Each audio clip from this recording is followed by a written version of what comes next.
The weary traveler draws close to the end of the path.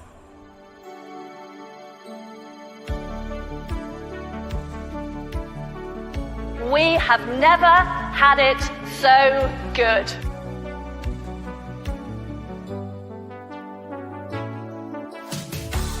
All of this just works. We are selling tea to China. You did not have to redeem this, ma'am. Out with them, forget about them. Your broadcast is very biased. You've written a lot of ridiculous articles, so I would encourage you to be more journalistic and have more integrity.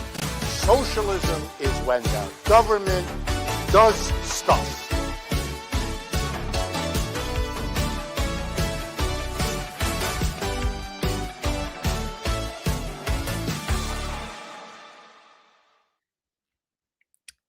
Hello and welcome to another episode of The Longhouse, the weekly show for the sensible centrist. Sorry, was the video lagging for you, Luddy Path? Slightly. I had a hard time. Yeah, I had a hard time getting through that. Hopefully that didn't show up on the video for those of you watching. Of course, it's still the old intro.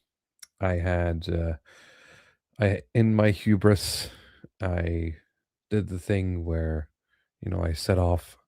Oh yeah, I'll do it these days because then I'm off from work and I'll have Sunday and then Monday to finish it. I have lots of time, and of course, Baby Walrus is back in kindergarten, so I immediately get sick, and both of my days off, I'm essentially just sleeping. It was a very strange.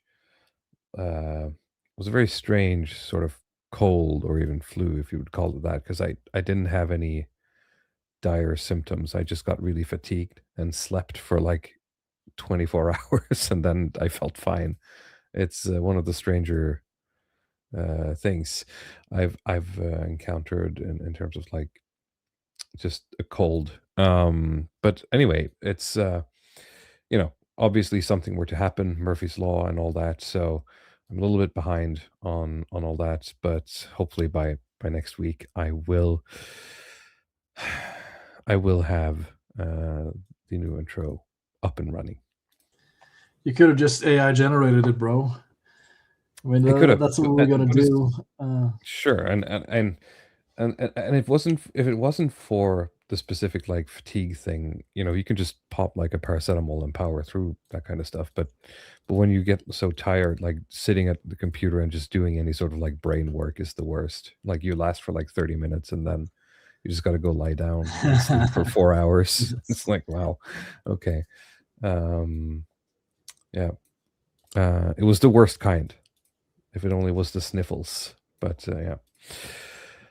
AI slop intro. These are the struggles of being. It would be really funny to just like do an entire AI slop intro, like the music and everything. We'll do it one time, and then we'll say it's last time, and then we'll just do it every time. I think you should use like that's the gimmick uh, for the year of 2026. It's just an AI slop video. all of the Longhouse going bucks should go to what is Mid Journey or something. What do people use to generate these? Pay for the. I don't. Is it? No, that's the image. Is the Nano Banano or whatever. Yeah, that's also for video. So there's one that I've used for songs, I guess. So you can, and you can just put that over a video. Yeah, Suno, I think it's called. Yeah. Anyway, thank you all for coming here and hanging out. We have a bit of a variety of stuff to talk about today. Some of it more fun, some of it more current events. But I think we should reintroduce an old friend, the wheel, and let the wheel sort of decide what order we'll do these things in, because I think we'll be able to get through everything. So I'm just gonna hide the where's the button for that? There it is. Hide the settings screen and show this. Here we go. Let's see here. And we will spin. AI slop intro 1, yes. April 1st. Maybe April 1st is a good AI slop intro. Oil and gas up. Let's do that. Yeah, that's fun. It's not fun, but it's a moment of, I guess, realpolitik in the Norwegian sphere. Now, let me see if I can get this translated. All right. As usual, when we do Norwegian articles, it's going to have to run through the Google Translator, so I'll do my best to live translate as we read this. What we're seeing is that in polling, oil and gas is up.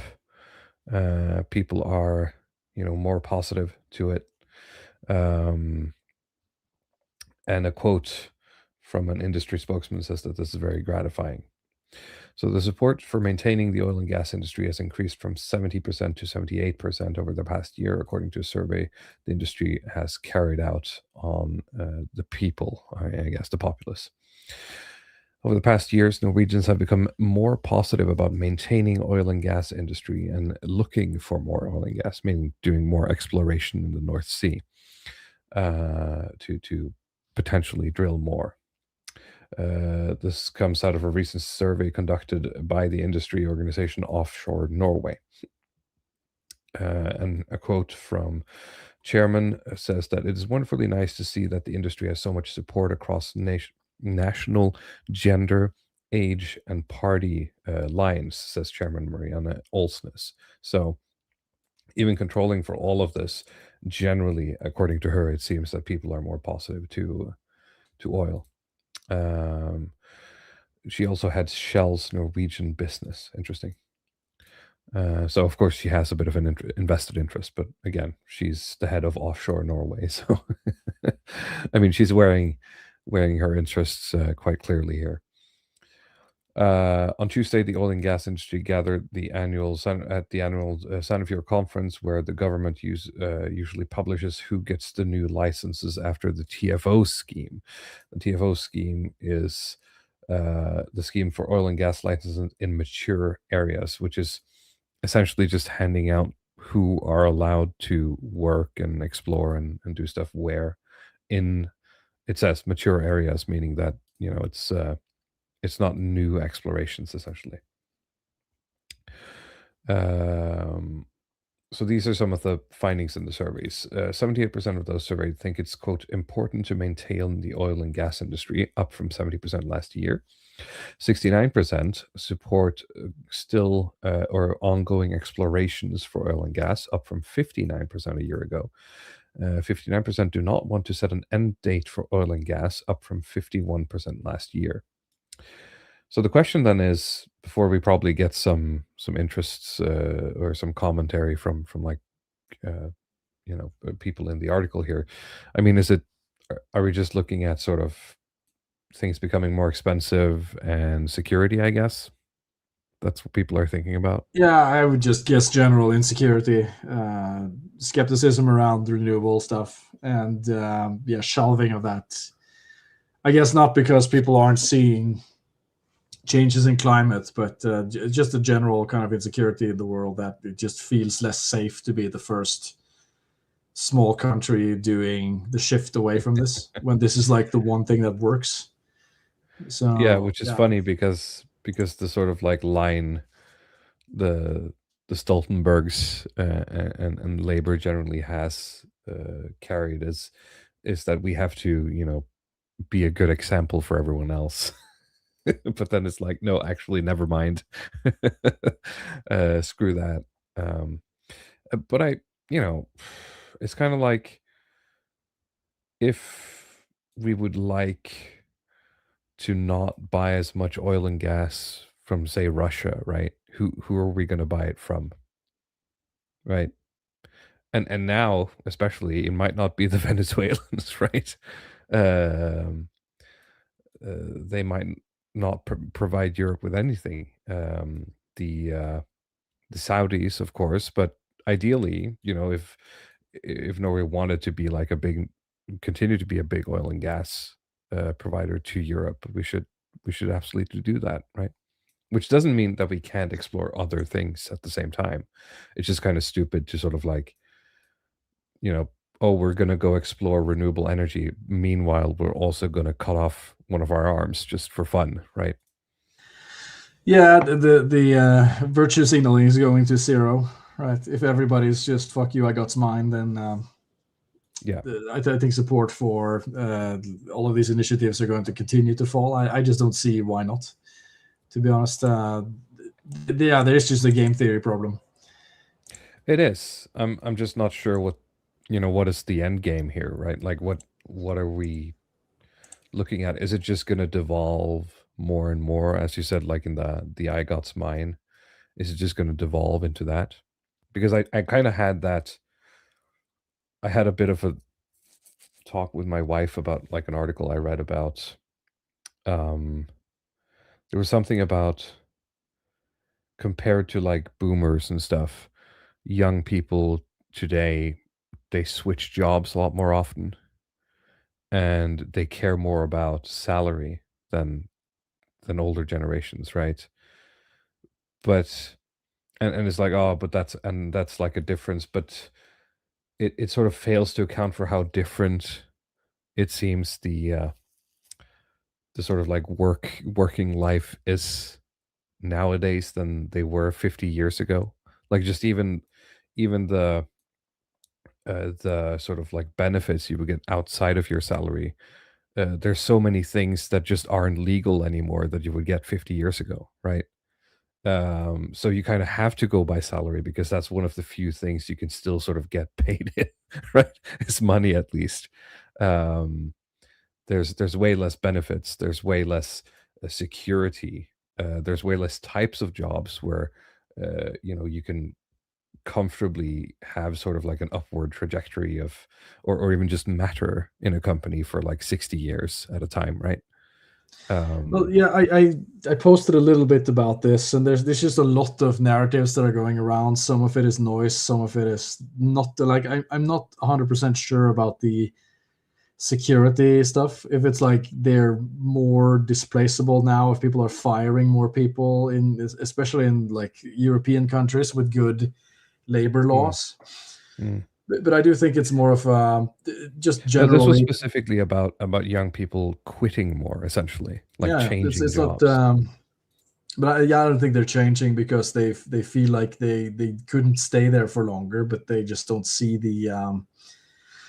I feel like they just don't feel like they belong in at the job. In a sense, that's one of the Sure, things. yeah. And sometimes changing jobs is the best way to increase your salary. So I think those two things are Well, sadly, connected. yeah, I've experienced that myself. Um, Being very clear with a former employer of mine through many sort of contact points that I don't think you're paying me enough, and I'm not doing the job you hired me for, right? And then a year goes by and I get a better offer, and then they're all surprised and like moving heaven and earth to sort of try to keep me to stay, which is kind of like, well, why did you do this when I asked you, right? Why do I have to go to this length to sort of get you to listen to me, right? Well, yeah, the LinkedIn tip of the week is to never accept counter offers, really, Exactly, yeah. because they might just be trying to replace you or something. I mean, if you Yeah. get a new offer and if it's gotten that far, then you should just leave anyway. Yeah, I mean, And I think that's what I did. and I But and I think it's part of sort of the standardization of jobs as well. So I think people Yes. just feel like different workplaces are more similar to each other than they used to be. So the threshold That's for true, just yeah. jumping out of one ship and onto another one is smaller. Yeah, there's a maybe a bit of a smaller learning curve, at least to get to a certain level, right? Before you have to have like years of experience. Yeah, there's that. There's the like the salary stuff. There's the lack of socialization at work that I think it's not because they're not doing job social stuff. It's just not as meaningful as I think it was in the past. The more, let's just say, like sanctioned post Me Too world of play and feels like it's just it's not the same. I feel like people were like really it was more like a football team, I think, in the past, without actually having a lot of experience from that. But like people who were tight. Now I think the bonds are a little bit looser, and people are just less social, kind of outside of the digital arenas. So this is connected to another thing. I mean, we're going like way off the oil issue here, Sorry. but it's a slightly different topic. It's the idea that, okay, younger people are more interested in salaries, but they're less interested in promotions. Yeah. So there's something going on there where people are turning down, they're getting offers for promotions, but they're actively turning them down, which is interesting. So it's not just about like the maximizing the salary, but it's really sort of like maximizing the net benefits, I think, of the job. Yes. But I mean, I've been in the same position myself, where I've sort of not gone for these sort of promotional things because I just don't. I just didn't feel like I enjoyed that more kind of managerial compliance aspect of the job. I'd just rather just be like a code jockey or something. In the end, well, I think so, a lot of younger people feel that the extra stress of middle management, essentially, because God knows you're not going to be allowed up into the C-suite, right? Just isn't worth the hassle. And when the benefits, as I said, just aren't legal anymore. Like if you got a cool middle to semi upper management job 50 years ago, that might have included a lot more travel, which had a lot more benefits, right? Maybe even more like dinners and stuff like that. But all of that stuff just isn't legal anymore. So you just get extra work and you get a meager salary increase, and screw you, essentially. Yeah, it's exactly right as you say. I think because they are less social, they're probably less equipped to do more social type jobs. The salary increase is not worth it. The hierarchies around it has collapsed a little bit. I think more than it used to. There was more kind of like status element, and sort of hard edged status to being a manager, in a sense where you could brag about that. Like, there's a certain context where being a manager will get you laid, whereas like being like the coder or the accountant or something would not. But I don't think it's like that anymore. To be honest, it seems a little bit different. So these benefits is like the idea. Like, if you talked to me 10 years ago, I'd be more positively disposed to that, because I had the idea of like, if I'm a manager, then I would be respected by more people or something. But now you feel like it's really just for people who like that kind of stuff, who are really high conscientiousness, high agreeability type people who like to this sort of like workaholic, what do you call, like this Dugnad style people who. So they can do that. I'm just not interested in working extra or doing more of this kind of compliance oriented work for no status upgrade, for not feeling like, not being treated like a boss or whatever. It's kind of the opposite.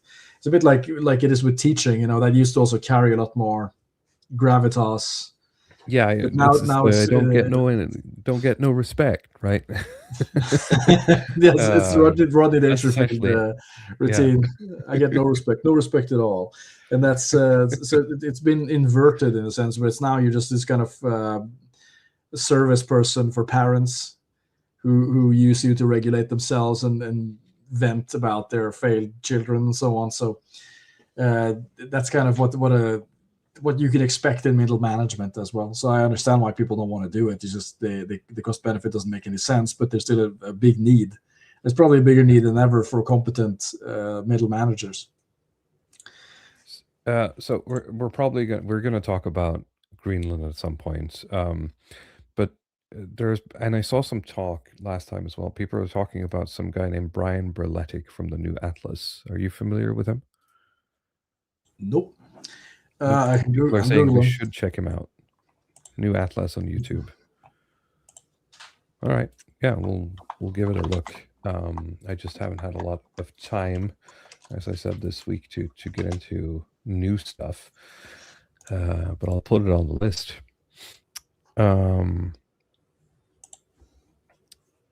Some people are saying he's a geopolitical analyst for Eurasia.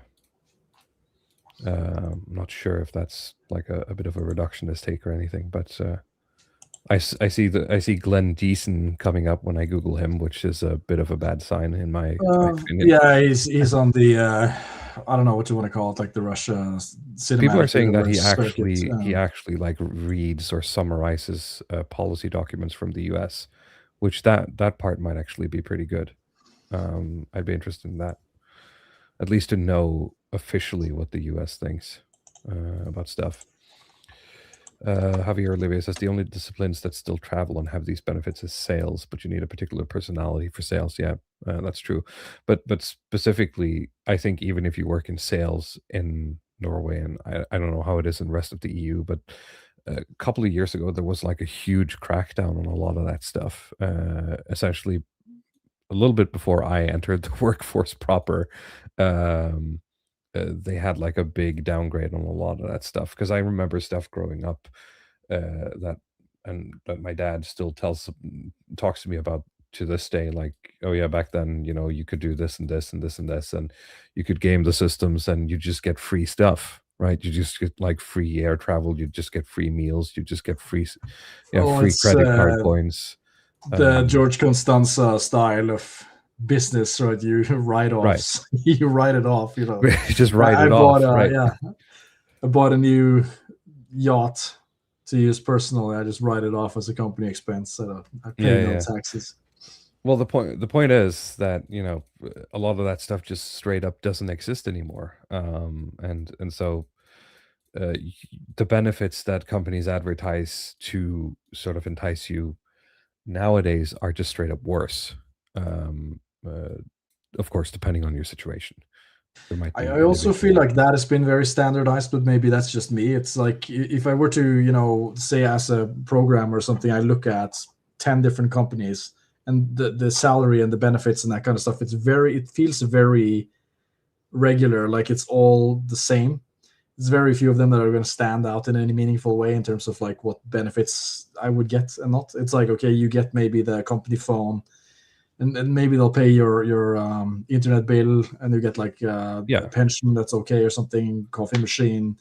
But it's almost like paid time off, but it's all the same. It's all the same, and it feels like, oh, it's a benefit, but it's kind of like, okay, but if you have a white collar job in 2026, you could argue that the company ought to pay your internet bill to a certain extent, right? Because some of your work you should be able to do some of your job from home, right? Not to be like it's a human right or anything. I'm just saying that seems like a part of the standard deal, and just repackaging that as a quote unquote benefit just feels like a sales tactic essentially. Yeah, but the thing is that they all do the same. I mean, maybe some people would okay, maybe I could pocket a little bit more money instead or something. If you work, you're allowed to work overtime, and then you could make a little bit more bonuses, like, for example. But that's also $50 a month. There's no bonus stuff. It seems to be gone. Yeah, exactly. Less bonuses, less travel points, less dinners, less gifts, less everything, right? less of that steamy erotic stuff, which went away after all the HR compliance happened. No more fun. And I think that sort of to loop it back, it sort of adds to the like I got mine kind of attitude. Is that, well, just give me my money and I'll just go, right? Just I don't want to deal with you pretending that you like me, right? just pay me and I'll do the job and then I'll leave, right? That's sort of the attitude. That's perfectly sensible, and it should be expected. But I think it's some of the older generations don't really realize what happened to some of the intangible stuff and how that's affected people. At least that's like my running theory on this. But maybe there's somebody who has much better takes. Let's burn through the rest of this. So let's see here. Let me find both of the articles here. Okay, so why has the termination of why has the polls around oil business and oil exploration increased, you believe? This is further talking with the director. We don't know for sure, but I hope that more people understand how important Norwegian energy is to Europe and the security policy situation we're in. She points out that there's been some attention to oil and gas both in the election campaign and during the budget negotiations before Christmas. There's often a loud debate around oil, but I think most people understand that it's important to maintain the industry for the Norwegian economy and jobs and for Europe's energy security. On Monday, the government notified in a new parliamentary message about our petroleum strategy for 2027. The majority of the Storting wants to develop oil and gas to look more towards counteracting an expected activity fall, which is, well, I mean, who caused the activity fall? My guy, it was you, right? It was you talking about, oh, we should stop doing this for 20 years, right? Yeah, I mean, and I just did a quick lookup right now, and there is another argument to this, rather than just like looking at it from like, okay, we should make more of it for ourselves. Is that who is going to? Oil is not going away, right? And you look at, there's very few European countries that produce oil at scale, like meaningfully, almost Yeah. none. So like the biggest, Norway is the biggest, right, by a large margin, and it's the UK that does some, and Denmark does a little bit, and Italy does a little bit, but like after that, it's just sort of tapers off. And there's a lot of countries in between there, like you have like Poland, France, Germany, the Netherlands, like so many of these productive economies that need oil and gas. And so what are you going to do? You could shut it off, but then they have to get it from other places. It's either the Middle East. You know, Yeah. it's going to be Russia. It's going to be the United States. It's all looking Exactly, yeah. really depressing right now. So why not just dig down and like be the battery of Europe or something? I don't see why you wouldn't do that right now. Yeah. It's like just leaving it on the table. If you're Yeah, that's why I think it's so yeah. stupid to like, I mean, even if it's just like a 50-year, sort of halt, it's just, well, that's the situation we're in. Everyone else is crying out for oil and gas, and probably going to be calling out for batteries too. And they don't want to buy them from the Chinese or the Saudis or the Americans potentially, right? So it's just kind of, as you said, it feels like you're leaving money on the table and you're getting nothing in return. Yeah, at all. and it's really the kind of the realism of like, what's the alternative? The alternative is like borderline hostile powers that have to supply you, that you're dependent on for energy. And if you're looking at any kind of like, benevolent future for Europe as a continent, then okay, you need energy, and it's better to get it from other European countries. At least I think so. Yeah. All right. So I think many people can see that we're in a troubled world, and it's more important than ever to contribute to that stability. The oil and gas industry contributes with important energy to Europe. Blah blah blah. It's about 200,000 jobs, big impacts across the country. Well, I think that's 200,000 jobs that have something directly to do with oil, but I think it's a lot more that has something indirectly to do with oil. But I guess that's a definition question. Let's see here. Powerful oil lobby. This is the Greens. They're obviously against it. Let's see here. Is there anything new that I remember from this article down in the bottom? I don't think there's any sort of like new arguments here. The survey shows that the proportion of voters who believe it's important to continue the oil and gas industry is over 50% in every party except the Socialist Left and the Greens. That's very positive. In that sense, it's a little remarkable that we should have any sort of political risk related to budget negotiations on oil, she says.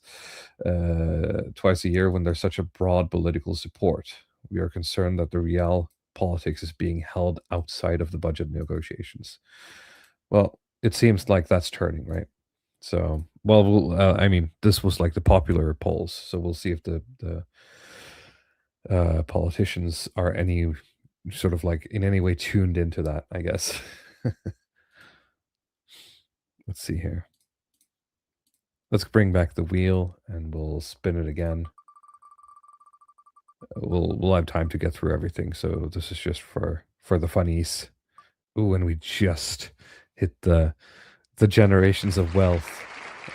You had a good joke about this. I forgot precisely what it was, Bloody Path. Um, but this is we're getting into like deep sort of like small political party commentary. So for our international viewers, I'm sorry, this is getting very very niche.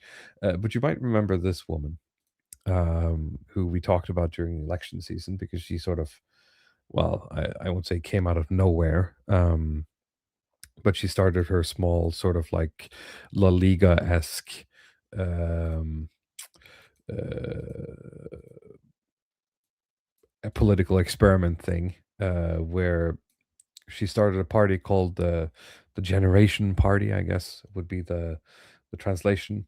And their goal was to essentially build a software platform or an app essentially that allows people to vote on issues, that would then be brought, I assume, sort of to the party, and would become party policy. I think long term she would turn this into some sort of like was it Liberty from Mises, or it's one of the libertarians who had this idea of like a, if everyone just had a button in their home and you could vote yes or no, like some sort of like Switzerland on steroids, Well, democracy. I'm not sure if it's like it has anything to do with Mises, but Switzerland is the idea, like the direct democracy stuff, where you're Yeah, just more engaged in single issues instead of that. I yeah. never downloaded the app, or I didn't find the idea that appealing to begin with. But yeah, it seems like if you I have the gut feeling that this was more of a grifty I operation, downloaded the then app, yeah. and of course, I didn't get very far because you have to pay to essentially do anything on it. The argument is that this is obviously to pay for the server costs, etc., which I can understand. Um, but you can pay a certain amount, and then you could sort of publish your policy proposal or something. And from what I could see, I um, I experienced the app very quickly fell to a lot of, you know, rote populism. Let's put it like that. Very niche, very specific proposals that really don't move the needle in any way, democratically, I guess. Um, but of course, that might change over time. Because right now, I think it's obviously going to be the people with the most time on their hands and the most autism that's going to be on that app posting, right? But this woman then now got a lot of votes for being a sort of like a new kid on the block, first election for her party, everything. She got a large amount of votes. We commented during the election season that she was sort of outgrifting a lot of the Norwegian right sphere on Twitter, by sort of playing the post-truth stuff better than them. And I think they had a bit of a falling out as well, because for a while they seemed to align, but you know, small party politics always has a way of having the egos clash. So I think they all hate her now. Um, Yeah, no, Again, that the happened only very the only early. criticism we have of her is that she placed the game better than them. That doesn't mean we like her, right? Um, and that seems to be what's happening kind of now again, is that there's been sort of like a message of like what's it called when you like a vote of no confidence kind of thing, made against her by other party fellows, because Gita Odekal, which is her name, has secured herself eternal governance over the party, and she's also been criticized for how the party has allocated her and her mother a salary in the millions of Norwegian kroners. So,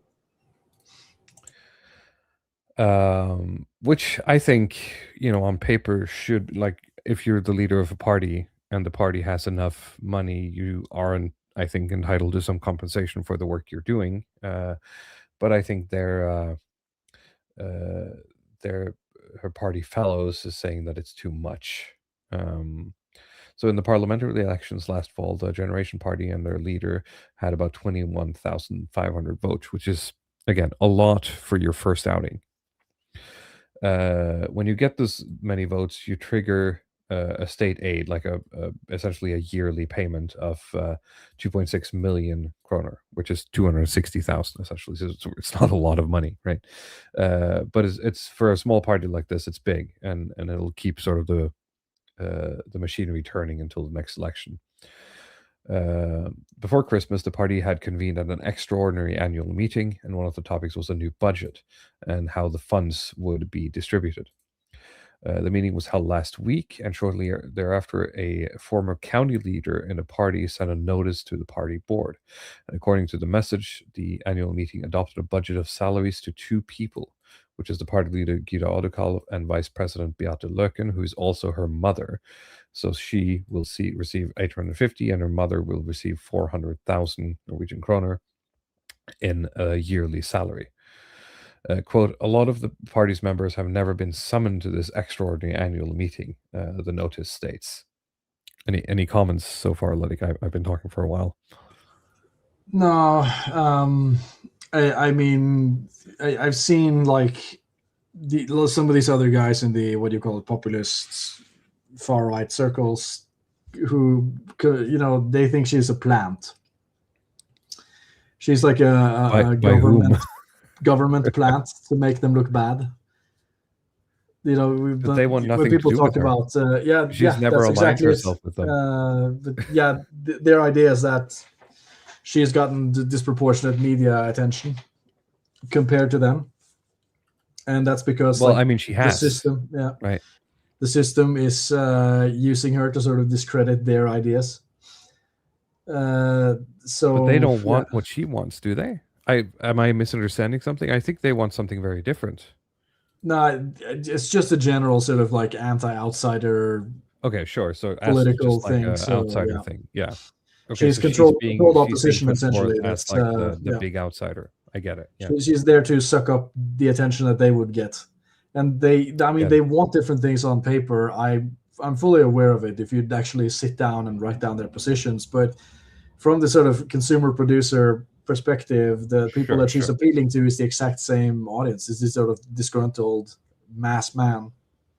Yeah. That she's sort of stealing it from them and getting the money and sort of just getting the media attention. So that, like, if you're a bit in that state of mind, I can see why you'd think that she's a like a government plant. It would be quite clever if she was. That would be really funny. But I don't put too much. I don't put too much into that, honestly. But they have like there are people who have done this research. Like before this article came out, they talk about how the party that she has, it's like the joke that I made is like it's the generation party. It's like the generational monarchy party, essentially, because it's just like the only people in the leadership positions are her family members that are sort of like fortified into the party constitution to just retain power no matter what happens. So they can't be voted out. They have to sit there. So it's just like this kind of Moldbugian dream, incredibly essentially. Based femoid queen, essentially. Yeah. And you can vote. You can pay money on the app and tell her what you think, but she's going to rule anyway, right? But I do see the problem. Like if you have, I don't know how much. What was the fee on the app? Do you remember? Just the ballpark of how much money they wanted? It's not that much if you want to participate in voting. You have to pay a bit more if you want to like propose things. Let me check here. I can go on their website and we can look at the pricing. Where is the pricing? There's no pricing here. Do I have to go and download the app again to check the pricing? You don't need any hard numbers. I just, if you remember on the top of your head, like. No, it wasn't that much. It was.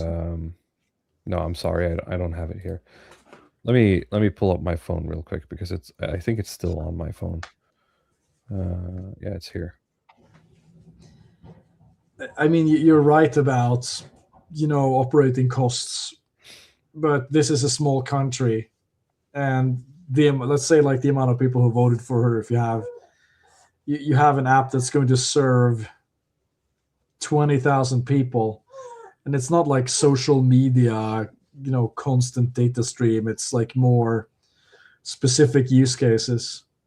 It's And in, if they, by the way, I opened the app yeah, and sort of this is like the NIMBYism feed, all of the proposals, right? It's just like should my local government build this data center or build this thing, and it's just like no, 90% no. um which is the problem with an app like this, that you can't necessarily, you don't know who's here, right? Let me check the pricing. Okay, here we go. So if I want to vote, I have to pay $4 a month, which is not much. If I want to add my ideas to the idea bank and comment on other people's ideas, I have to pay $10 a month. If I want to be a democracy champion, I have to pay $30 a month, and I guess I get to do the same things, but I get new functions before everyone else in the app. I get invitations to events, and that's it. Yeah. okay, right, but just to be clear, so this is like you're suggesting things to that particular party, like it's them. It's just like that party and their Well, followers. They're that's what I've had a communicating with them. trouble Yeah. with sort of understanding whenever she's been talking about this, because this project seems to be, it is obviously a part of the Generation Party's platform, but it's not directly something um, that is sort of like made by them. Do you see what I'm saying? Like, I think legally, the party and the company that makes the democracy app has nothing to do with each other than the fact that they're owned by the same woman. Do you see what I'm saying? Yeah. Okay. Um, So, but I don't know, if you pay this fee, are you then an official like member of the party? Is it like a no, farm that's what I'm party? saying. The democracy app has nothing to do with the party. Okay. But Interesting. yeah. So is it just to So show other people then? It's just like it's theoretically well, see, possible to do it. Yeah. that's what I'm. But here's also where sort of the online Norwegian right sort of, I think, fell foul with this one, was in trying to define where the lines are drawn, like what part is going to be politics and what's going to be technology. You see what I'm saying?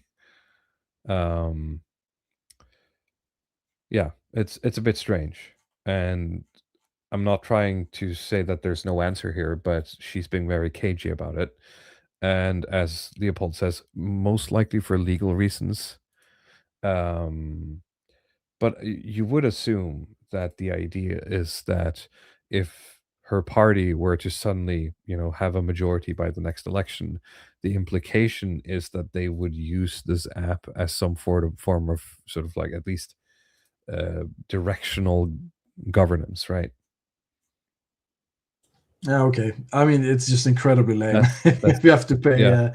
$30 a month, it's not like you pay like an annual sum or something and you get a discount. You get access to something else. Yeah. Because of the implication. Because of- I can imagine better ways of spending that money, but maybe we'll get an OnlyFans account with her in the following years. She'll do some reality shows or I something. mean, there's one reality where she becomes the queen of Norway or whatever, right? And there's also a reality where she starts an OnlyFans, and we just gotta roll the dice. I don't know which would be the worst. But I mean, the salary that she's getting, this is like I think it's a reasonable, like mid-level white collar absolutely salary, is. right? Yeah, She's it a is. student, so I agree that the money that she has given herself, and while it's of course her mom is the VP or whatever, yeah, it kind of it's not a good look, but the amount of money these people are getting are, I think, all right. It's fine, right? For the work that they're ostensibly doing, as long as that work is being done. And at least for her, I honestly, I believe that it's one of those cases where, well, without her, there's no party, right? So I would say, just on the surface of it, this looks okay. But It this looks is also the okay, but if problem with these like micro parties is that, once money enters it, it just devolves into infighting, and no one cares about the politics anymore. It's just about, it's all crabs in a bucket, and yeah. no, agreed. I think I don't think there's anything more to this. It's literally like I've read this article. It's literally just like reading of emails sent back and forth, about people writing haughty words about how infuriated they are that protocol hasn't been followed and that money has been allocated without their consent. And instead of focusing on the fact that you just did like the best first election for a party ever, right? Yeah.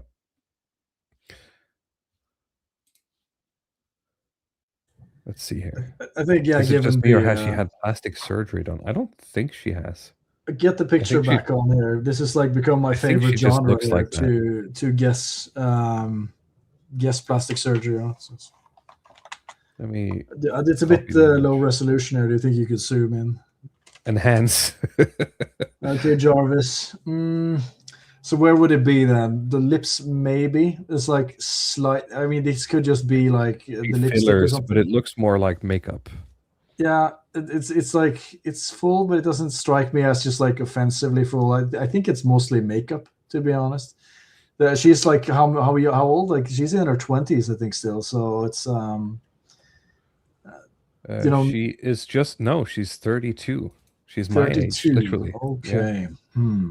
So it's too late. Interesting. Yeah, I think it's just a lot of makeup, honestly. I did see, I did see some posts from the Norwegian right saying that, she's taking our tax money and she's spending it on like, because she posted from like a spa or something, and they were in an uproar because she's using the money that she's taking from us, the taxpayers, because of course her money or part of her salary now obviously is from the taxpayers, because they get the millions from the state for being a party, and she has decided to spend some of her money on a spa, right? So I don't know, it just feels like there's so much more important corruption you can target. I feel like this, it's so petty. That's all I feel. It's all so tiresome, right? It's just for Yeah, one, yeah, it's completely fetid, but it's completely apolitical. It's just become my hobby to try to look at faces and try to guess if they have work done or hair transplants and stuff. This true third world maxing state finance spa trips. Well, it wasn't quite like Dubai levels of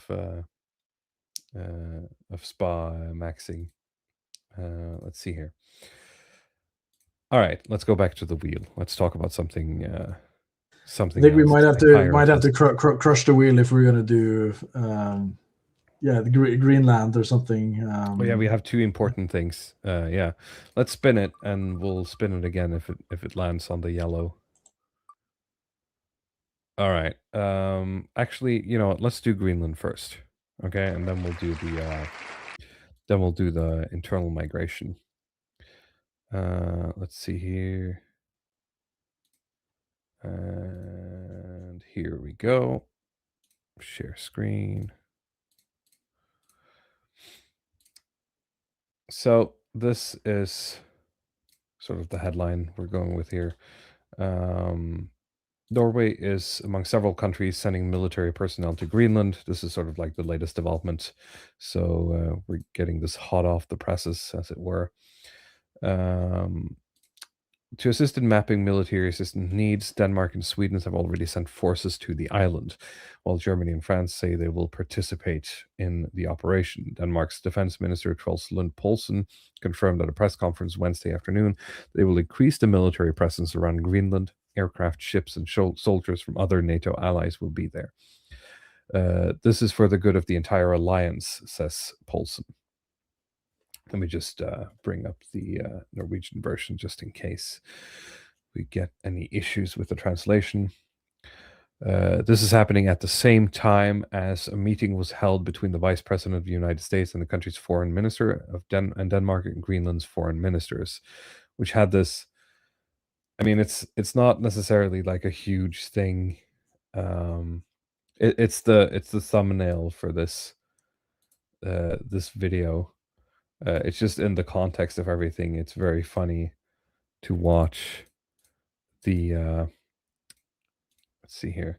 This is the Foreign Minister Lars Løkke Rasmussen enjoying a cigarette together with Greenland's Foreign Minister Vivian Motzfeldt moments after coming up from a meeting with Vance and Rubio in Washington.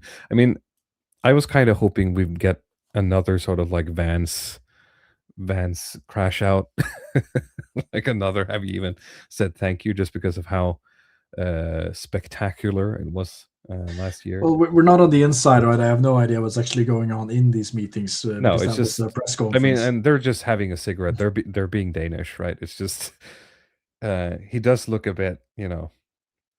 He's probably jet lag as well, but they do look a bit tired. They do look a bit tired of this. I'm not gonna read anything more into it than that because I feel like on both ends here, a lot of people are sort of like saber rattling about Greenland a bit too much, maybe. This meeting came after this meeting was set up after President of the United States repeatedly said that he wants the United States to take over Greenland. Both Denmark, of which Greenland is a part, and the United States is a member of NATO. Founding members, I believe. There is a necessary defense at a time. Let's see, what is he saying here? There's a blah blah blah blah. Okay. What we're doing is a necessary defense of Greenland at a time where when no one can predict what's going to happen tomorrow. Paulson said. He's saying it in a very diplomatic way. I'm doing my best to translate it.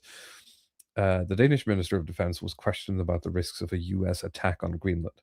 Quote, I consider it completely hypothetical that from the American side, anyone should initiate an attack on Greenland, Poulsen said.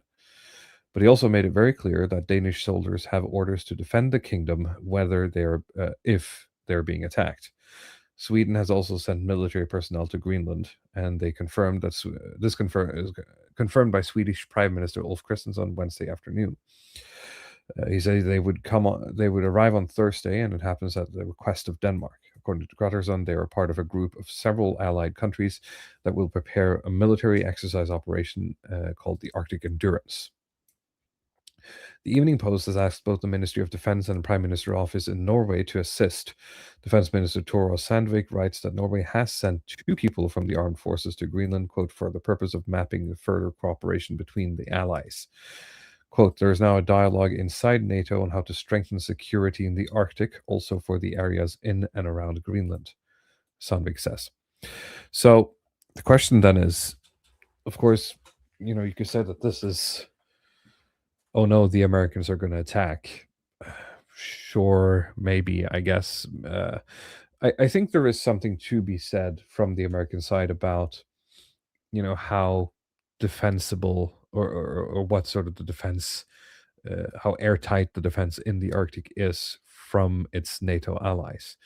So I can understand that there is a military strategic sort of need to maybe strengthen the Arctic. And if you're, you know, still, if you want to steelman and 4D chess Trump here, everyone can get out of this saving face in a sense by Trump sort of playing the EU or sort of the other NATO countries to strengthen Arctic defense. I'm not sure if that is the play, because I'm very confused by all of this, to be honest.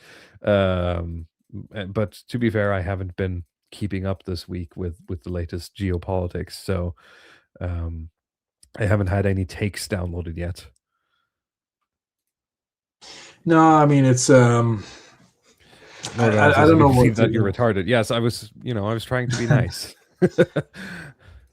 No, it's pretty straightforward actually. I mean, because he's been entertaining that idea last year, I think almost around the same time. He was talking about Canada annexation. Greenland, it was held up for a while, then it was dropped, but now it's being pressured again because this is happening after the Maduro capture and the sort of Venezuela invasion. That's why it's considered more serious. And I mean, it has gone so far as, at least if I believe this sort of like Daily Mail or some of these news sources, that Trump has actually requested this to be done. The reason it's not happening is because the U.S. generals basically declined. They just won't accept that seems to be the consensus in the military. They won't accept attacking a NATO ally. But Trump himself and the people around him are all in on this. So that is kind of the reality that you're in. So it's not crazy or sort of hyperbolic or neurotic to send people down to survey the area, to do military exercises or whatever. I'm just a bit surprised that like you don't see more European countries showing up, but it's a good kind of test, I think, to see who is actually taking that seriously and not. And so you're seeing, Germany, France, some of the Scandinavian countries, and the UK, I think, but that's about it. Like you're not seeing any of the southern European countries take any interest in this. I mean, you could sort of make an excuse for for some of the Eastern European countries that are like close to Ukraine, bordering Russia or whatever. It's that they're sort of, okay, we need military, we need everything on standby now, right? We're not going to prioritize this. But for like some of these other countries, you can sort of see that they're just kind of not interested in this at all. Not because they love America, like like the Polish or whatever, but a lot of those countries, let's say like Spain or Italy, there are plenty of anti-American sentiment. It's just they just don't want to participate in any of this, which I guess is sort of part of the weakness. If you want to look at the concept of like a federated Europe or some kind of like European defense alliance, you're gonna have to have countries who actually want to participate. And as you're seeing, like for most of the countries in the EU, that's just not the case. They're not going to contribute to the economy. They're not even going to contribute to the military. So, yeah, I mean, even my idea of like a sort of federated Europe or some kind of like pan-European alliance is going to involve chucking a lot of these, what I consider a little bit less desirable European countries. I'm sorry to offend the listeners we have from if you thought I implied something specific here, but. Sure.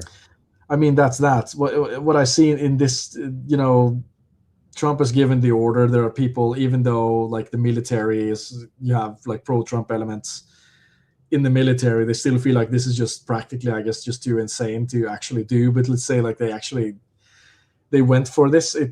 I think it would be important, even though it would not be a military success. Or you think like you'd be able to stand against the U.S. military, just to have somebody there to do something. At least, so like you'd have to force their hand to use more force than they would like to, just to solidify it. Because if you, let's say like you're complying with some of these crazy bids that they've thrown out, like I've heard numbers as high as from like 500 billion to 700 billion to buy Greenland from Denmark. And like for comparison, like the Danish GDP is like 400 billion or something. So they're essentially offering like the like almost 2 years of GDP to Denmark to buy this piece of shit like Frosty Island. It's not that it's like it doesn't have resources, it's just that it's all so frozen over. It's not cost efficient. It's like the Venezuela problem, is that okay, the oil is there, but the infrastructure to extract it is not. And it's not even like just because of the price of oil, it's not cost efficient or marginally useful to extract. And you have to ask yourself that question of, if Britain is as big as you think and is as resourceful as you think, why is it only 50,000 people who live there? Because there really isn't that much you can actually do other than like the strategic argument, but that is also sort of bunk unless the US is they're basically just assuming that they're going to have like their own sphere, like this kind of like geo offensive realist sphere talk, where they just exclude like all of the NATO allies and they just defend stuff themselves, regardless of what Europe thinks. Which doesn't, I mean, if that costs them, $700 billion, is that really worth it? It's very hard to make any kind of pragmatic argument outside of just like this pure humiliation bravado stuff that they're doing. It's a sort of like the humiliation is the point. That's how I feel about this whole thing, and that's why you just have to not preemptively comply. That's been kind of the issue with the European response to Trump, is just sort of like doing the preemptive compliance. Even the Nobel Peace Prize you could see as a sort of form of preemptive compliance, not because they gave it to Trump, but because they gave it to somebody who is very pro-Trump, in a sense, kind of giving him kind of a license to do regime change. Well, in what's Venezuela. sort of Rubio's role in this? Because it struck me as interesting that they would meet with Rubio. I mean, obviously he's the foreign secretary or whatever they call it, but he seems on a lot of these things to be at times out. It feels like sometimes he's not in the same group chats that some of these other guys are, and I'm a bit surprised if he's gonna be part of the pro annexation of Greenland crowd. Yeah, I think so too. They have to juggle a lot of balls at the same time, and just like the Trump coalition from 2024 has been, there's different messaging going out all the time to different people, even within the camp. Like even spokespeople in the administration have said different things about it. Something's been said, then it's been pulled back, then it's just denied that it was ever said. And I wouldn't be surprised that if some of the stuff that's being said behind closed doors is completely different than what Trump is saying publicly, and so on. But it's sort of you can't rely on that there's some kind of like system of like 5D chess going on there. So yeah, I think that just sending out a couple of troops there to be prepared and just put up a slight, tiny, weeny bit of resistance there to not preemptively comply is worth its own weight in gold, because the just preemptively complying with what the United States wants because they have the biggest military seems to be a losing strategy, right? Non-compliance, I think like China is the one who's gotten the most out of that by just saying like fuck off to every tariff, every challenge has been posed essentially. It's just really okay. We're going to match that and double it, which seems to work for them.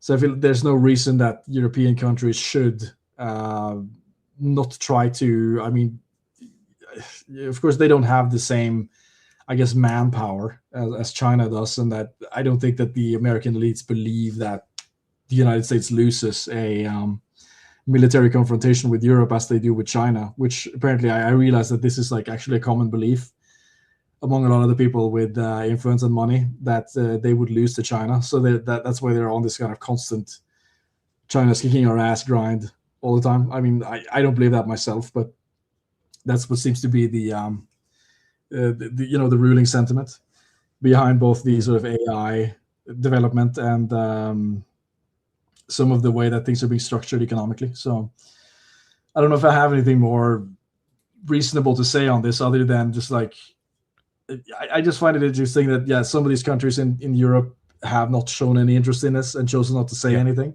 Like the the Patriots of Europe coalition in the EU, the Orban, Fico, some of the AFD, some of these guys have just either said nothing or said that they wouldn't even support putting troops there. So I mean, I've been critical of them before, and to me it's like nothing surprising. I'm not surprised to see this is exactly what I expect from these people, is that they would essentially just they're more pro-Trump than they're pro-Europe in the end, and that's kind of what the whole like the issue of making the entire right wing in politics a referendum on Trump.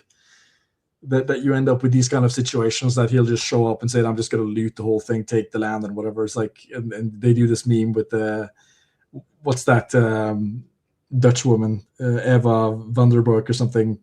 Thank you, thank you, Mr. President. We deserve it. There's like the bombs going off in the background, and that's like the only thing these parties are doing. So, yeah, I don't know. It's just not very constructive. I hope people learn some lessons from this. Well, I hope so too, because it might seem like a shallow reading, but it's very hard not to read this as sort of like the death throes of a dying man, essentially. Not to say that the American empire is anywhere near its death in terms of military power, but it's sort of just lashing out at whatever it can grab, and it feels very, very bad to be part of that empire when that happens, right? And I don't know. It's such a strange situation. I mean, I've said it before, right? That I think that what's happened is that some of the crazier people, they've reached a critical mass in the United States, but that still doesn't mean that like the majority of people are like that, no matter how they're disposed politically. But it's weird that even though that is true, like if you look at polling and stuff, like the vast majority of Americans are opposed to these things. But that doesn't really seem to affect the way that European leaders interact with Trump at all, which is like he is, the people talk about how unpopular, Starmer, Macron, or some of these guys are, but like in certain respects, like Trump's approval has gotten even lower than that, but that doesn't really seem to change how they I had a treat fun him at all. moment when Elon Musk tweeted something. He wowed, because that's what he's been doing all week. He wowed about something about what was it? Something about how Starmer had less approval than Maduro did, or something. But I think something like November, Trump had even lower approval than what Maduro did. So it's kind of like, exactly. I know And, it's like, post-truth and everything, and trying to actually someone like Elon Musk doesn't really matter, but I don't know. It just gets I don't But know, I for just a get lot of tired of it. people, like just bringing up Maduro's approval rating is sort of justification enough for like why a regime overthrow is legitimate, right? Of the But, UK, by the yeah, way, why yeah, America but should invade the UK, yeah, which yeah, is yeah. like the absolutely this like, okay, Greenland is one thing, but being like, hello, Mr. President, please invade our country. Like, again, to have people actually say that when you're the UK, right? It's just I don't know. Like, where do we go from here? How the hell is the right gonna sort of like pick itself up after being smashed to pieces in that way? I have Like, no, it just yeah. makes me think that the people. I know it's a bit of a meme, right? But I understand why some people are like, screw it. Like, I guess I'm a leftist, right? Because what's the alternative? Yeah, unless And who something, and if you want to be yeah. like, there's shadow government people orchestrating this, then they freaking won this round, right? I mean, they probably haven't won the war, but this battle is done. Like, whoever orchestrated the flooding of bullshit into the online right, they won, right? Yeah, no, I mean, my view is that it's like when you throw a grenade, it blasts onto in all sides. So you think you can Yeah. sort of you have to get behind something to avoid the blasts. Otherwise, it just sort of blasts everybody, and that's how I feel about it. Even if there were people who thought that it's like a clever move to let's just algorithmically optimize this and flood the zone with as much bullshit. Eventually, you drown in that yourself. It's like you're trying to like piss in the pool to spite the other swimmers or something. So it's there's only so much you can do to get away from it if you completely just poison the epistemic ability that people have to make decisions. And yeah, I mean, especially for the people who are saying that kind of like, yeah, please invade us, Mr. President. I mean, I can only understand, like, okay, some people are getting paid this or that, agents, whatever, but I basically see like the majority of it is driven by internet engagement, which is sort of the dominant modal of social interaction for most people. And they, because there is like this sort of feverish, terminally online American contingent, they sort of, and bots and everything, they kind of feel like that if they say stuff like that, they get engagement from the right people. And they're sort of just driven by that feedback mechanism. But there's just Fair. okay, that feels good, I get it, but like there's just nothing.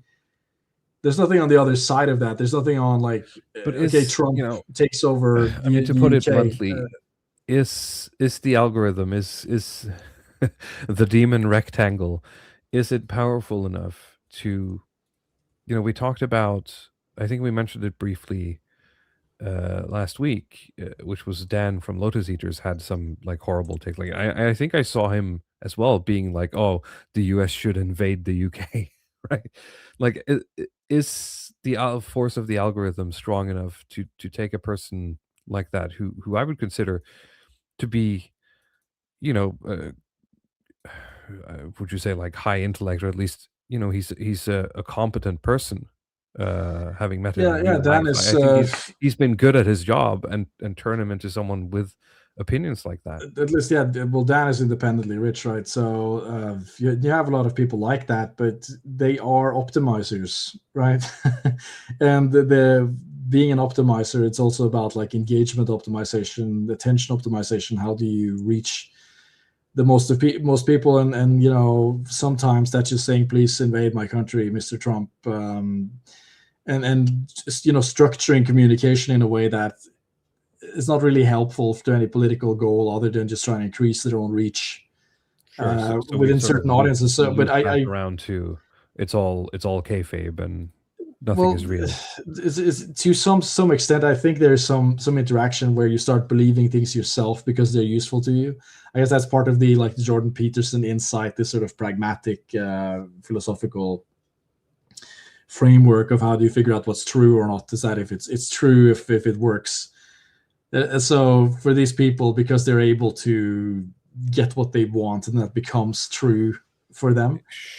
Yes, and This doesn't absolve them of far be it from responsibility, me. by the way. But I think like if you are an econ guy and you want to kind of just optimize reach as an individual creator, what do you do? You don't do analysis, you do collapse stuff, and that's what all of them are doing forever on the internet. I mean, it's like I have to just try to pull yourself a couple of feet above it. Just like take a 10-foot view and look at all the sort of collapse content that you've consumed on social media from these economists, whether it's like get rich quick people or it's from like analysts or something, people who generally would know a little bit better. And it's not just from the right either. Like, what's that guy's name? Gary something, like it's like this British, more this sort of left populist, the rich or bad guy. It's like I was the best trader on, in the city of London or whatever. I worked for Citibank and traded interest rates. I don't remember his name, but like No, all of their content. I think I know who you mean. Gary Converge. Neville? No, Yeah, that's Gary. obviously Yeah. Is it? No, he's the football guy. Lineker? No, he's a football guy too, I think.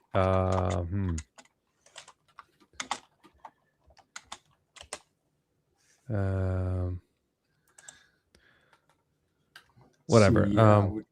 Yeah, I mean, you'll find him in the algorithm probably.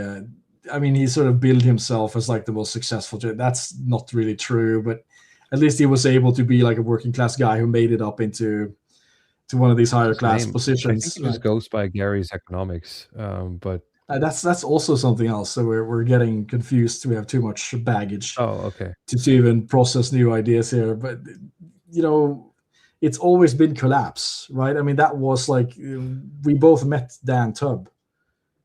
When was this? This was like in 2021. Something like that. It's been I been a mean, while, right? Time flies. no, well, yeah, yeah, sure, yeah. And he did a talk, and the talk was what? Collapse. I'll be fair to was sort of Dan. like His talk was a reinterpretation of essentially of Klaus Schwab's the what is it, the fourth industrial revolution or something. Well, it was about like debts, right? Like debts have risen to unsustainable Yeah. levels, and because of this, like the rich people are going to move this, that, and here, and this is like the driver of kind of like the absurd modern things you're seeing is like increasing debt levels, and this is going to do what? Collapse. When is it going to collapse? Question mark. Don't know. And things are still sort of ticking, right? But you just scroll back in time and you listen to the people who gain traction, even like back with the Ron Paul and like with Peter Schiff and some of these guys. It's just all this sort of collapse porn all the way. So it's like I just try to stay away from this type of economic analysis, because it really isn't analysis at all. It's just kind of I try to separate out, this kind of things that I feel like the stuff that I'm watching or listening to is just like pure engagement driven content. And there's nothing healthy in it. It's just all sugar in a sense. And that's become that's general issue with especially like right wing content. Like I used to tune out liberal lefty stuff, mostly because of the moralizing side to it, right? I just didn't like listening to people moralizing to me. Like they seem to inject their own kind of bleeding heart causes into everything. Everything had to be about the environment or like gender equality, sexuality, like openness, and so on. I was tired of hearing about it. I was tired of everything being about like their causes, when I just wanted more straight to the metal analysis. But still, even with some of that virtue signaling, they were able to provide like some information density in the content. When it comes to like some of this right-wing content, it's like the information density is just gone. I'm talking about it like it's food, but I think it's the best metaphor, because I feel like I'm not tuning it out because I don't like the gut feeling message that this delivers. I just don't like how it's so low information, and my brain just craves I just crave information. I can't stand the empty calories, the sort of empty time space. Sure, it comes with just listening to like Joe Rogan or some of these the kind of like guest roster that he has, or some of the like the collapse economists or the demographic doomers or I'll agree. Gender stuff or whatever. It's tiresome. Yeah, I understand. I mean, it's not the same, but I can relate to that this week, because I've been listening to some as we've commented, Academic Agent's recent run has been a bit of an uptick just in how it's been interesting. And I was listening to some of his stuff this week. I think it was he has this new guy on, a young guy, and I got very bored listening to him, because he was essentially just talking about things that people were talking about 4 years ago, and it's like he'd sort of like read Substacks from like 2022, and was just sort of like LLM generating responses to whatever AA was saying. So maybe he got better in different videos. I think he was on multiple times, but especially the one I was listening to, I just turned it off and listened to something else, because it was just nothing engaging. So I guess that's my is that on us for wanting this to be engaging? Well, I don't I think mean, so, because I I don't think what the thoughts from 2023 were. I don't think they had all the answers. I don't think, because they didn't solve the problem, right? but we've seen that movie before. I guess that's kind of We've the seen the problem. movie Is that before. It didn't change anything. Now what? Right? yeah? So Boo, part get of it better is material, I guess. Right? part of it is like the novelty stuff, right? But you Of have to course. do some new stuff, but you also have to do some true stuff, right? You can't just like make up new stuff because that's exciting for your brain to process, which I feel like a lot of people are just doing now. It's like, okay, here's a new okay, we're done with this. Now we have this new identity. We're just gonna go shopping for that or this. So it's difficult. I mean, I've been trying to listen to like certain niche podcasts that are like for sophisticated investors but this is like dry stuff. I have to discipline Sure. myself to just listen to like really dry podcasts, but at least there's something there that can be gained, unlike more of the the sugar deep fried fatty stuff that you get served up on in the podcast space, which is just it's just sort of emotional triggering. But yeah, I think I made What I my do point on enjoy that. following this week or the past 2 weeks, has been Guide to Culture, because he's all in on. He's ready to fucking sail over to Greenland and dig trenches. That's been a lot of fun. Frody Major from Guide to Culture. Check him out. Yeah, I do. Yeah, I'll always recommend it. That's I Yeah. think that's good for your brain, unlike a lot of things. I mean, in general, his and Mark Webber's show is genuinely one of the best ones on the online right. Yeah, it is a high information show, right? But it is a lonely place to occupy if you if you're going to do that, because that's just not what that audience wants. You're in like this incredibly niche space of like you create semi high information, at least some quality information to that audience, who are just this sort of pogrom peasants who just want this kind of like fire and brimstone speeches on things and confirmation that they're correct about whatever they feel in their guts. So All right. Do we want to read? There was something else here. I believe this was for us. I'm not sure if it was for us or for the chat. Nordana says, question, hypothetically, if one is a right-wing Russian in the 1940s, should one fight for Stalin or Uncle A? I guess that's in relation to if Europe is sort of squeezed between America and something like Russia or China or whatever. What do you do? yeah, I don't know. I think it's just almost just being comprehensible for if you're Russian to go fight for Germany. Honestly, even if you, no matter what your politics are, because if you're being Well, attacked, sure, but I mean, this is a thought Yeah. experiment. I don't think I would take this seriously, right?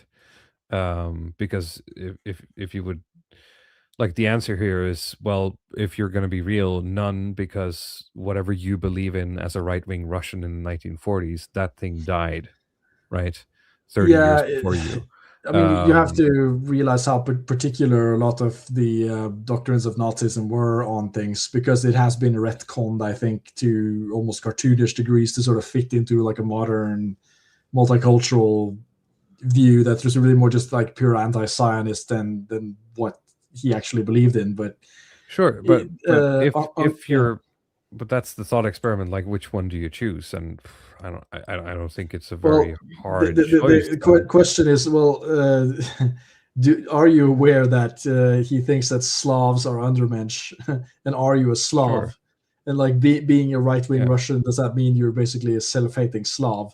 Then I guess that's what makes sense for you. You sort of think that you're like not like the others, essentially, like you're Russian by accident or something, or you're not actually Slavic. You're some kind of like Germanic man who's like trapped But I inside don't of doubt Russia. that. Yeah, okay. Nordan beat me to it. I'm sure there were, like you said, they're Russian SS volunteers. So if we hypothetically say that it's possible to align with either group in this situation, just for the thought experiment, I think it's very easy for me to answer Uncle A in that position. But it's also very difficult to say, okay, if you place yourself in the 1940s, I guess have you had enough time to get a feel of how things are going to be under Stalin? I think the answer is yes. Um, yeah, I don't know. If you have to choose, yeah.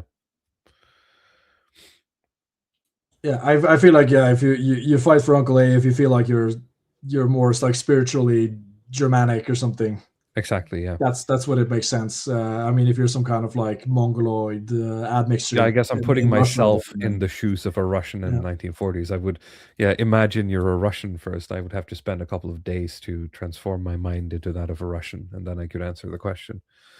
But by that point, I'd probably have, overdosed on alcohol or something. uh, all right. No, I do not want to be in the German Rona division. That's true. So, I mean, but that's why this is a thought experiment. Like, if you for a moment consider this in reality, it's an impossible question.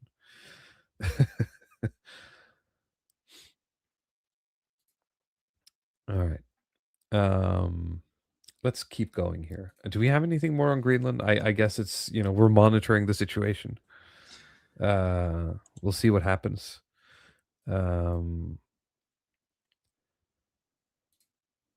What do you think about Eurofed scuffle last week? I'm sorry, I'm not quite sure What was the scuffle? Like Martin Sellner going hard after some Yeah, maybe you guys or can something? follow. I guess Thank you it's for the the €2, by the way. yeah. That's always appreciated. Thanks. Please follow up in the chat what you mean. The Martin scuffle? That No, was it. sorry, the Martin Martin Sellner? Sellner has it out for like the Eurofeds. He's got them pegged on X, right? Well, I guess it's just that you have some of these Eurofederalist guys who are just liberal chauvinists, and you have others who are, disgraced right wingers who are interested in stuff like ethno nationalism and remigration and stuff like that. And I assume that's what he means. But yeah, I've never assumed that like most people who are interested in Eurofederalism are like remigration advocates. I just think it's convenient to have other people who think about geopolitical strategy from like a Europe first perspective. To be honest, I don't. I've never demanded that these people should share my views on immigration or something like that. For some kind of like Eurofederalist stance to work. That's just my view. Yeah. That's the question, I guess. Would you assume that someone like what's his name, Gunter Fellinger, would align with you on immigration? Would that be I mean, he's been very explicit on that. Actually, I assume that's what he means because he said that he's not pro that. Yeah. Fellinger is like this kind of like liberal like Mises guy. He's a liberal supremacist. Yeah, he is just like this kind of weird. liberal chauvinist type of guy. Right? It's a very interesting and a very 2025. He's a very Gen Z politician. I guess is the way to put it. Very strange. A strange combination of beliefs. But that's sort of what I was talking to some guys recently about like politics and stuff, and all of them conservative guys, and we meet up and talk about how everything's going to shit sometimes, and it's one of those moments where like I feel like the most important, and I've talked about it a little bit earlier, is that you have to be able to be flexible in your belief system if you're going to survive this century.